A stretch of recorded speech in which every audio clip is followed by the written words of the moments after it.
persekutuan doa di tahun yang ketiga, berapa? 36 tahun.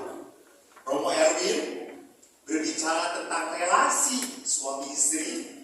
Kalau tidak salah mengambil surat Rasul Paulus terjemahan di Efesus. Bagaimana menghormati dan mengasihi dibahas oleh beliau. Lalu Pastor Jude atau Brother Jude pengkhotbah, beliau berbicara tentang apa? Bagaimana setiap keluarga harus ada peran yang dimainkan. Seorang ayah, seorang ibu, seorang anak harus main supaya keluarga itu berjalan. Dan dalam memainkan peran tentu ada luka, ada kecewa, ada perselisihan. So mendaratnya di dalam pengampunan. Saya sekarang diminta berbicara tentang apa? Tentang relasi orang tua dan anak. Sudah relasi suami istri berat, relasi orang tua dengan anak seringkali berat juga. Maka tema yang saya ambil adalah adakah yang salah kalau anak kita menikah dengan beda agama atau beda gereja? Siapa yang salah kalau anak sudah besar tiba-tiba, aku sudah tidak mau Katolik lagi. Saya merasa Katolik di Katolik. Maka saya pindah agama, pindah gereja. Saya nggak merasa apa-apa di gereja. Khotbah pastor, saya tidak akan komentar. Ada yang lebih pintar berkomentar tentang pastor. Maka kalau semuanya cari siapa yang salah, mengapa kok bisa seperti itu? Mari kita lihat pendidikan anak menurut ajaran gereja. Bisakah tolong ditayangkan nakalan saya? Jadi kalau kita berbicara tentang ajaran gereja, pendidikan anak, jelas sekali kitab Hukum Kanonik nomor 226 paragraf 2 berbicara apa? Orang tua karena telah memberi hidup kepada anak-anaknya terikat kewajiban yang sangat berat dan mempunyai hak untuk mendidik mereka. Ya, kewajiban dan hak untuk mendidik. Maka dari itu, pertama-tama tugas orang tua Kristiani mengusahakan pendidikan Kristiani anak-anak menurut ajaran yang diwariskan gereja. Jadi mengapa kita mendidik anak-anak kita secara Kristiani? Ingat, kalau Anda merasa menjadi pengikut Yesus di dalam gereja Katolik adalah hal yang berharga, tentu seorang ayah dan ibu yang benar akan mewariskan hal yang paling berharga. Yaitu apa? Iman. Yaitu apa? Kekatolikan. Maka mendidik anak menjadi seorang Katolik bukan pilihan. Mendidik anak sebagai seorang Katolik untuk menjadi Katolik adalah sebuah apa? Sebuah keharusan, kewajiban, adalah sebuah hal yang mengalir karena Anda kawin. Coba nggak kawin, saya nggak punya kewajiban mendidik anak saya. Jadi itu adalah kewajiban yang muncul karena Anda menikah dan punya anak. Mau seperti apapun anaknya, entah lahir dari rahim istri Anda atau Anda mengangkat anak, tetap anak itu harus dididik secara iman Katolik. Sekali lagi, tidak ada pilihan. Ini adalah otomatis dari sebuah perkawinan. Maka jangan selalu berpikir, kan anak tidak boleh dipaksa, Romo. Namanya kan kita harus memberikan kebebasan. Borokoko. Namanya anak dari 0 sampai 5 tahun tuh belum tahu apa-apa. Seringkali dikatakan anak 0 sampai 5 tahun itu seperti tabula rasa, kertas putih. Mau digambar apa mereka? Tergantung yang menggambarnya sana. Kalau yang menggambarnya itu orang tua yang tidak pedulian, akhirnya jawai jarang, tunduk, maka anak pun tidak mempunyai hal-hal yang ditanamkan dengan baik. Jadi jangan mengatasnamakan kebebasan anak, lalu Anda biarkan anak, liar. Jangan lupa, dalam Injil Matius, syukur kepada Allah Anda membawa kitab suci semuanya. Saya beriman saja toh.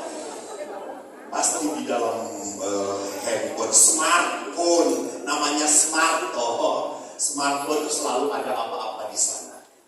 Dikatakan dalam Injil Matius bab 7 ayat 24 tentang dari sampai 27, mendengar setiap orang yang mendengarkan perkataanku dan melakukannya, ia sama dengan orang bijaksana mendirikan rumah di atas batu. Jadi iman itu adalah dasar bagi anak Anda. Iman kekatolikan adalah hal yang membuat anak Anda nanti tidak mudah goyah. Supaya anak Anda kuat. Supaya anak Anda punya pijakan yang jelas. Jangan nanti kan, menikah kamu di gereja mana? Atau dengan agama apa? Ya terserah pasangan saya. Cekek. Tapi sebelum nyekek anak, nyekek dulu yang mendidik dia. Kenapa anak seperti ini? Karena dasar pijakannya tidak disusun rapi oleh orang tuanya. Bahkan di dalam ensiklik Gravissimo Educationis dikatakan, orang tua adalah pendidik pertama dan terpenting. Tidak bisa digantikan. Tidak bisa digantikan oleh suster, oleh perawat, oleh neni, gak bisa. Tetap oleh siapa? Ibunya, bapaknya. Maka bagi anak ada dua sosok waktu dia lahir yang paling dia ingat. Siapa? Si rambut panjang dan si kumis panjang. Dia melihat si rambut panjang selalu datang menolong dia. Dan lihat rupanya si rambut panjang ini lebih hebat daripada si kumis panjang. Karena kalau dia lapar, si kumis akan berkata, "Mah, lapar. Mah, ngompol." Jadi rupanya si rambut panjang ini selalu membereskan masalah. Dan si kumis panjang selalu lari dari masalah. Walaupun lama-lama anak kecil ini mulai tahu bahwa si kumis panjang ini hebat juga. Setelah 2 tahun anak lihat, rupanya si rambut panjang ini kalau kehabisan uang cari si kumis panjang. Jadi lihat anak-anak di sini waktu kecil dia mulai menyerap. Maka banyak sekali anak hebat keluar dari tumbuh dari suami istri yang hebat. Walaupun tidak semuanya. Yohanes lahir dari Zakaria dan Elisabet yang sungguh punya iman. Yesus pun tadi dikatakan di dalam Injil Lukas, anak ini bertambah besar menjadi kuat, penuh hikmat, dan kasih karunia Allah ada di dalam dia. Maka perjalanan para nabi, bahkan perjalanan Yesus pun tidak menghilangkan aspek keluarga. Mereka melihat bahwa keluarga adalah tempat pertama dan utama. Maka perhatikan, lihat di sini bahwa tantangan di dalam hidup perkawinan adalah apa? Tantangan hidup dalam kasih. Kasih orang tua merupakan elemen dasar dan sumber yang menentukan kualitas peran orang tua sebagai pendidik. Itu ditulis dalam Familiaris Consortium, artikel 36. Bahkan komunikasi antara anak dan orang tua adalah sangat penting. Karena tanpa komunikasi, sulit menciptakan suasana yang penuh kasih dalam keluarga. Bapak Ibu, ingat, anak usia 0 sampai 5 tahun sekarang sering disebut sebagai golden age. Anak seperti ini nggak tanya, nurut kepada orang tuanya. Dede pakai baju dawacan, karena dede lucu. Dede pakai baju ini, dia pakai seperti apa? Dede sisirin kayak gini. Mamanya kemana? Dia ikut. Mamanya ke toilet, anak pun ikut. Pokoknya anak itu lengket banget dengan siapa? Mamanya. Dia ngikutin seperti burung beo. Dia ngikutin cara mama papanya tertawa, bagaimana mama papanya bicara. Mereka imitasi betul. 0 sampai 5 tahun. Kadang-kadang 6 tahun.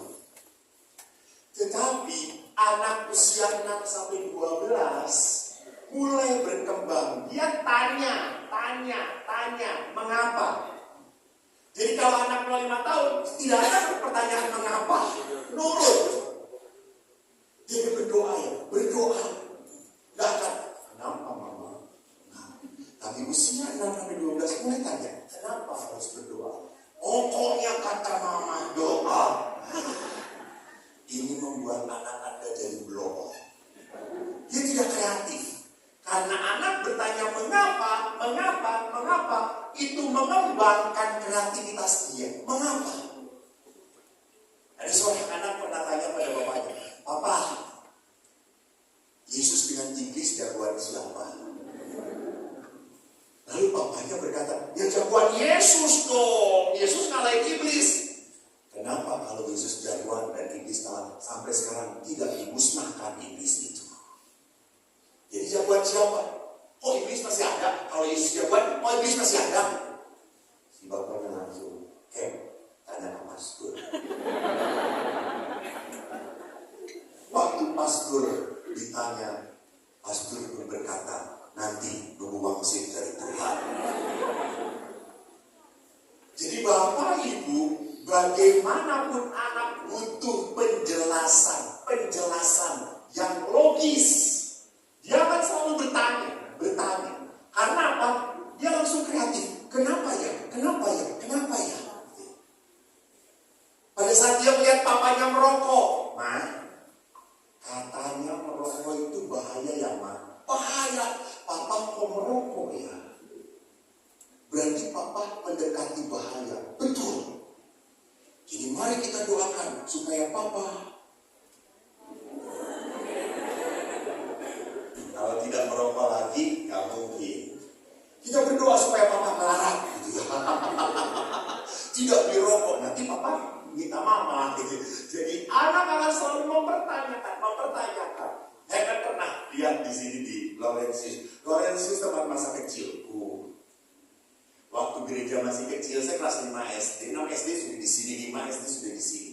Jadi Putra Alta. SMP di sini. Membantu waktu itu pastor Skelken. Lalu ingat waktu ada seorang ibu-ibu berdiri belteng, anaknya duduk terus ibunya ngomong, berdiri. Anaknya ngomong, kenapa berdiri, Ma? Yang lain juga berdiri, udah berdiri.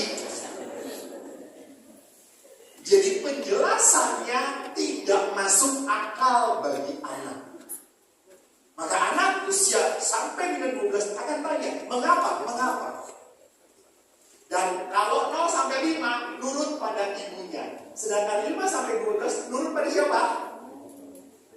Gurunya. Betul. Gurunya. Guru yang lebih diturutin.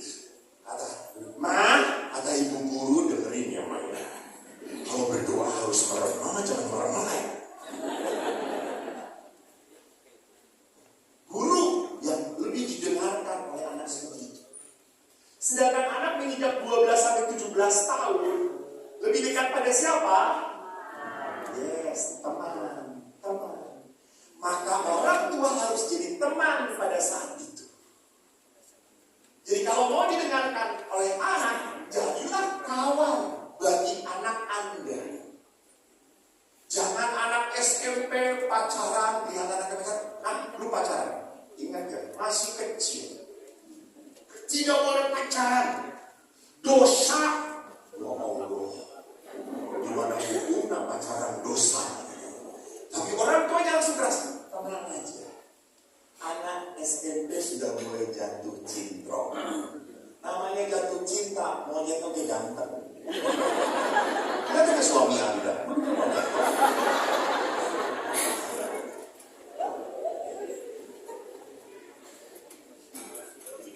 Orang sedang jatuh cinta, tungguin. Kalau Anda sedang jatuh cinta, jangan suruh putus. Yakin. 6 bulan kemudian pasti akan bertengkar. Pada saat bertengkar, kamu baru 6 bulan pacaran aja udah bertengkar. Lu nanti kalau kawin dihajar oleh suami. Emangnya saya mau kawin dengan dia? Enggak, udah putusin. Nah itu dia. Tunggu waktunya. Anak mulai merokok kelas SMP, jangan langsung dimarahin, enggak. Coba tanya dulu kenapa. Kadang-kadang anak mulai merokok karena apa? Disuruh sama teman-temannya. We are friends. Kita harus cool, man. You know, cool Marlboro country.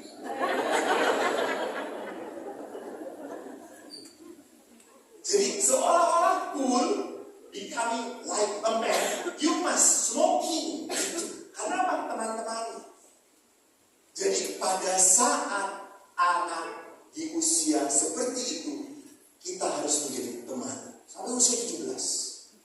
Sedangkan 17-25, Anda harus menjadi mentor. Anda harus menjadi pendukung. Dan ini paling berat. Karena 17-25 ke depannya lagi, banyak hal yang tidak sesuai dengan hati Anda. Anda banyak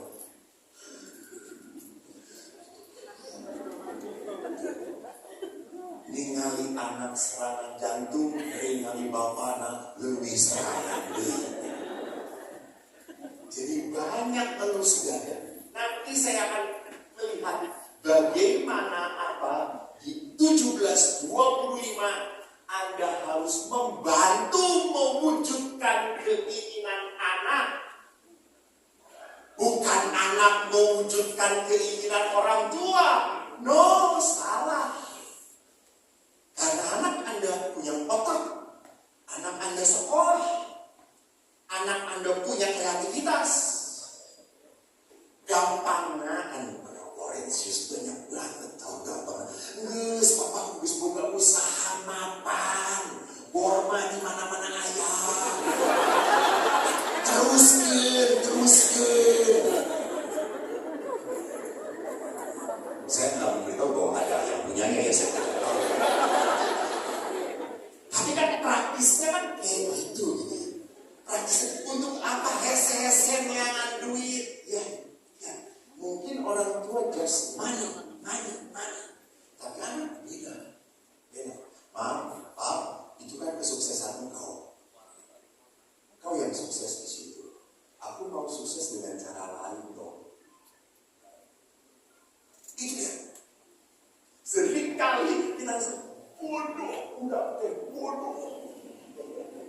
belum.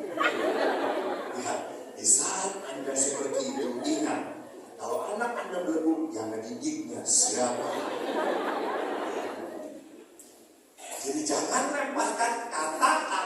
busuk untuk anak Anda. Karena apa? Itu sama dengan mengatai Anda.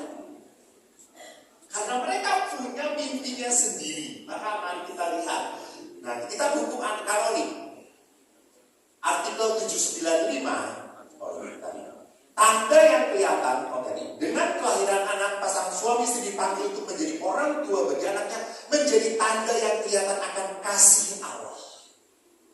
Jadi orang tua menjaga, menyatakan dan menyampaikan kasih. Perhatikan di sini bahwa anak itu pertama mengalami pengalaman kasih di mana? Di rumah. Beberapa bulan, 1 bulan atau minggu yang lalu, saya kembali memberkati rumah ayah saya di Sarijadi, hometown. Untuk ngomong Rumnas, hometown. Erakeun Rumnas, perumahan ke lunas-lunas. Sarijadi is my hometown. Sama di Florida, Alaska. Saya waktu memberkati diminta oleh ayah memberkati rumah. Saya waktu berdoa, saya menyiapkan, saya ingat lagi, di rumah itu saya mengalami penderitaan. Di rumah itu saya mengalami dipukul oleh ayah. Di rumah itu saya mengalami nangis. Saya mengalami sedih. Saya mengalami saya lain budak nasi bapak. Saya ini anak yang tertukar di rumah sakit. Saya mengalami di mana saya tidak dicintai, tetapi juga saya mengalami di mana ibu saya memeluk saya. Saya mengalami di mana ibu saya membela saya. Saya mengalami di mana kami berenam doa bersama. Dan waktu saya kumpulkan, so many blessing. Begitu banyak berkat yang saya dapatkan di rumah ini. Saya sampai seperti ini karena lahir di hometown saya. Coba gue lahir di Setiabudi Regensi. Saya jadi pegawai Borma.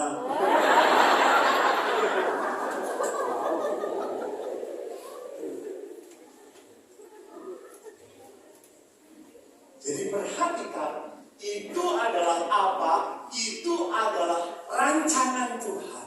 Itu adalah tempat Tuhan merangkai kita. Keluarga.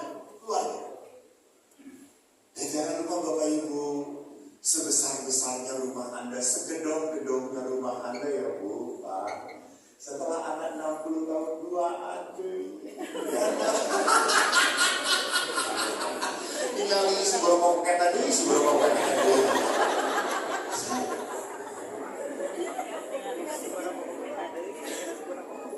Betul toh. Jadi salah kalau Anda menciptakan rumah gede-gede, gedong-gedong ulah. Ciptakan anak supaya apa? Supaya rindu datang ke rumah. Bukan karena gedongnya tuh. Saya kasari jadi rindu. Bukan gedong, bukan air baso dulu. Ada memori kecil saya yang selalu ingat. Saya kalau udah masuk ke Sarijadi, saya ingat ada warung yang selalu di mana ibu saya hutang. Dan waktu warung itu saya beli, meninggal orangnya. Jadi ciptakanlah rumah di mana anak Anda rindu untuk datang, bukan besarnya. Karena bagaimanapun mereka akan pergi dari tempat Anda. Kita hukum kanonik, artikel 795 mengatakan pendidikan yang sejati harus membentuk kepribadian. Sehingga anak itu dibina fisiknya, moralnya, intelektualnya, dan tanggung jawabnya. Jadi Bapak Ibu ingat, dalam pendidikan itu bukan masalah bahwa anak jadi sehat, anak jadi pintar. No. Banyak aspek. Saya diberi talenta oleh Tuhan IQ di bawah 110. Pas-pasan. Tuh, Direktur Borma Berwah.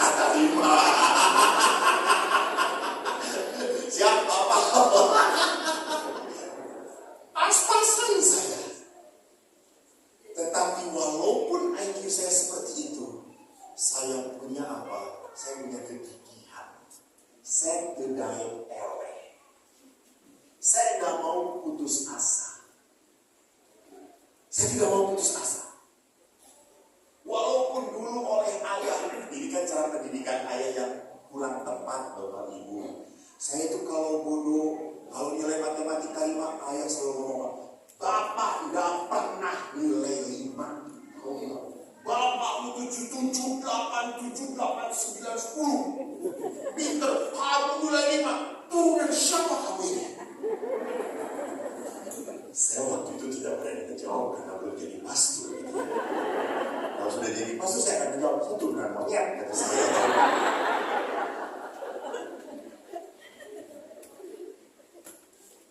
Jadi lihat bahwa pada saat saya menjadi pribadi yang tidak mau kalah, munculnya dari siapa? Ibu. Ibu selalu mengatakan, nggak apa-apa bodohnya, tapi kerja keras ya nak. Kerja keras, gak apa-apa. Ibu doakan, kamu pinter, kamu bisa. Itu apa energi positif yang saya telan. Dan akhirnya saya tidak mau kalah. Saya tidak mau mengecewakan ibu saya. Mengecewakan ayah itu biasa. Dan beliau tidak pernah puas gitu ya. Tapi saya tidak mau mengecewakan ibu. Sampai pernah toh suatu hari ranking saya kan stabil 35. Itu hebatnya saya Bapak Ibu. Saya syukur pada Allah bahwa saya bodohnya konsisten. Halus ya. Sampai akhirnya saya pernah bawa rapor waktu seminari. Ibu saya kaget, ranking saya 23. Sampai ibu, ayo saya kilo mana ya? Pas tinggal cuma murid, 25. Langsung, yang penting kan pernah 20. Ya gak mau mungkin 25 dari. Jumlah murid itu kayak sarawet.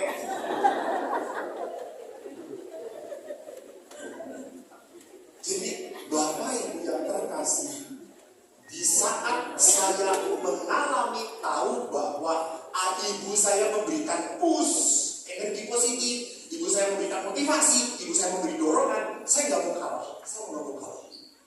Saya kan pernah cerita, saya satu sekolah dengan uskup baru. Beliau pinter, maka saya jadi uskup. Saya bodoh, maka jadi YouTuber.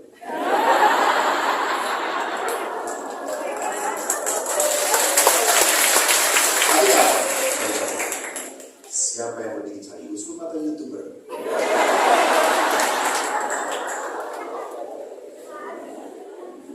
Saya pernah tanya pada Monsinyur, pernah nggak sih Monsinyur waktu jalan ada orang yang merasa berbahagia? Banyak untuk lain berbahagia. Bukan Pak Monsinyur dari tobat itu udah ada. Saya bahagia jalan ke rumah makan, tiba-tiba suami istri datang, Romo terima kasih karena Romo kami tidak jadi cerai Romo. Bahkan karena kami tidak jadi cerai, Allah memberkati kami dengan keturunan. Mari kita berdoa. 1 bulan yang lalu, saya habis memberkati perkawinan di Bandung. Saya kan pulang di Sudirman jam 12, lapar sih emangnya. Di Sudirman, dekat pom bensin, ada lampu BPK. Jadi saya datang, tante, saksam 1, tanggam 1, kasih 1. Maaf, tangki besar. Ya baik, saya makan. Setelah makan, saya ngomong, tante berapa? Sebentar, ini kan Pak Soeko ya? Betul tante, boleh potret gak? Boleh, tante, mari. Terus Romo, itu dah ada anak saya bisa tolong ngobrol sebentar, doakan. Boleh tante, ya saya doakan. Tante berapa? Berapa? Jangan berapa. Kalau Romo lapar datang, tidak kesini, gratis semuanya.